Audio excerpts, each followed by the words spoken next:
भर्गो देवस्य धीमहि धियो यो नः प्रचोदयात्।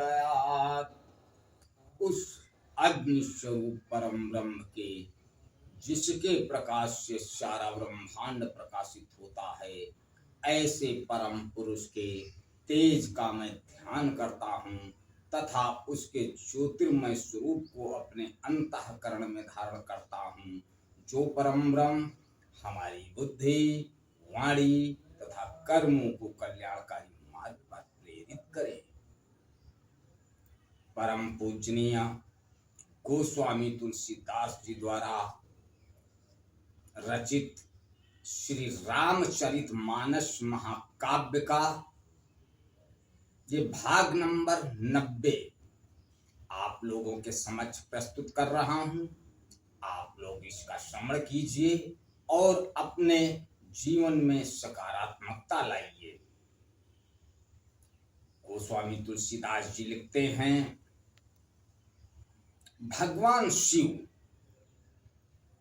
उनके चरण नए पूर्ण रूप से खिले हुए लाल कमल के समान थे। नखों की ज्योति भक्तों के हृदय का अंधकार हरने वाली थी। सांप और भस्म ही उनके भूषण थे और उन त्रिपुरासुर के शत्रु शिव जी का मुख शरद पूर्णिमा के चंद्रमा की शोभा भी हराने वाला, फीकी करने वाला था। जटा मुकुट सुर सरित शिर लोचन नलिन विशाल नीलकंठ लावण्य निधि सोहबाल विधुभाल। उनके सिर पर जटाओं का मुकुट और गंगा जी शोभायमान थी। कमल के समान बड़े बड़े नेत्र थे। उनका नीलकंठ था और वे सुंदरता के भंडार थे। उनके मस्तक पर द्वितीय का चंद्रमा शोभित था। बैठे सोह काम रिपु कैसे धरे शरीर उसांतर सुजैसे। पार्वती भल अवसर जानी गई शंभु महिमा तु भवानी।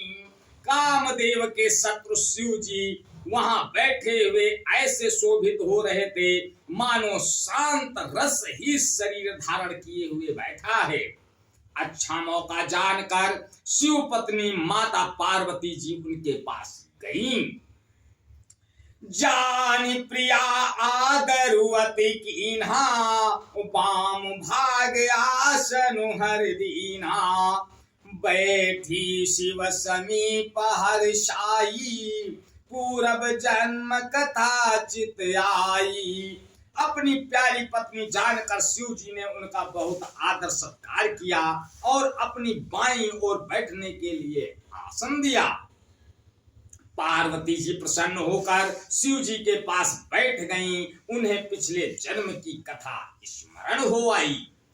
पति हेतु अधिक अनुमानी बिहसी उमा बोली प्रियवानी। कथा जो सकल लोक हितकारी सोई पूछन चाह शैल कुमारी। स्वामी के हृदय में अपने ऊपर पहले की अपेक्षा अधिक प्रेम समझकर पार्वती जी हंसकर प्रिय वचन बोली। याज्ञवल्क्य जी कहते हैं कि जो कथा सब लोगों का हित करने वाली है उसे ही पार्वती जी पूछना चाहती हैं।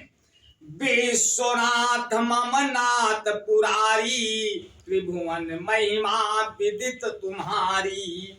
चरे अरु अचरे नाग नर देवा सकल करई पद पंकज सेवा। पार्वती जी ने कहा, हे संसार के स्वामी, हे मेरे नाथ, हे त्रिपुरासुर का वध करने वाले, आपकी महिमा तीनों लोकों में विख्यात है। चर अचर नाग मनुष्य और देवता सभी आपके चरण कमलों की सेवा करते हैं।